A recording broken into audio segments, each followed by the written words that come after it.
On a stormy night in the small town of Willow Creek, the wind howled through the trees, and the rain poured down like a relentless torrent.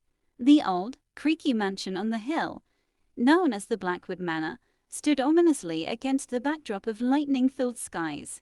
Inside the mansion, a group of friends had gathered for what they thought would be a fun and spooky sleepover. Emily, the hostess, was known for her love of ghost stories and had planned an evening filled with tales of the supernatural. As the clock struck midnight, the power went out, plunging the mansion into darkness. The friends huddled together, using their phones' flashlights to navigate through the eerie halls. Jake, the jokester of the group, tried to lighten the mood. "Why don't ghosts like rainy nights? Because they hate damp spirits," he quipped, earning a few nervous laughs. Suddenly, a loud crash echoed through the house, making everyone jump. They cautiously made their way to the source of the noise, finding an old portrait had fallen off the wall in the dining room. Emily examined the portrait, which depicted a stern-looking man with piercing eyes. "That's great Uncle Horace," she said. "Legend has it he haunts this place." The atmosphere grew tense as they shared stories about Uncle Horace and his mysterious demise. Sarah, the skeptic, rolled her eyes. "Ghosts aren't real," she insisted. "It's just the wind and the storm." Just then, the sound of footsteps echoed from the hallway. The friends exchanged nervous glances, their hearts racing. They decided to investigate, tiptoeing through the dark corridors.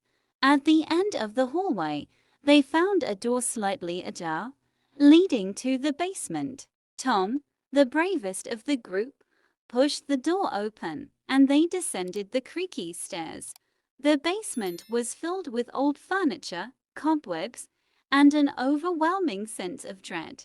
As they explored, they found an old journal hidden in a dusty trunk. Emily read aloud, her voice trembling. This journal belonged to Horace Blackwood. It speaks of dark rituals and an unfulfilled curse. The room grew colder and the friends felt a chilling presence. Suddenly, the basement door slammed shut, trapping them inside. Panic set in, and they searched for a way out. Jake, trying to lighten the mood again, said, "At least we're not alone.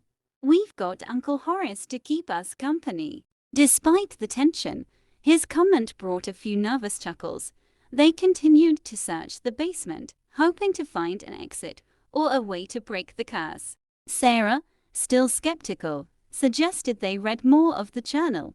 "Maybe there's a way to lift the curse," she said, "or at least to figure out what's really going on." As Emily read further, they learned that Horace had tried to summon a spirit to protect his family but had instead trapped himself in the afterlife.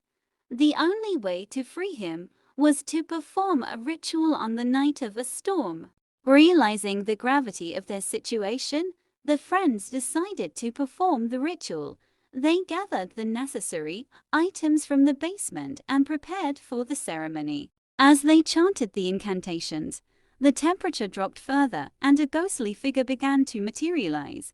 It was Horace, his eyes filled with sorrow. "I never meant to harm anyone," he said in a haunting voice. "I only wanted to protect my family." Emily, with tears in her eyes, replied, "We believe you, Uncle Horace. Let us help you find peace." With their combined efforts, they completed the ritual and a blinding light filled the room.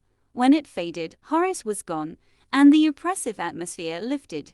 The basement door creaked open, and the friends hurried upstairs, relieved to be free from the dark presence. The storm outside had calmed, and the first light of dawn was breaking.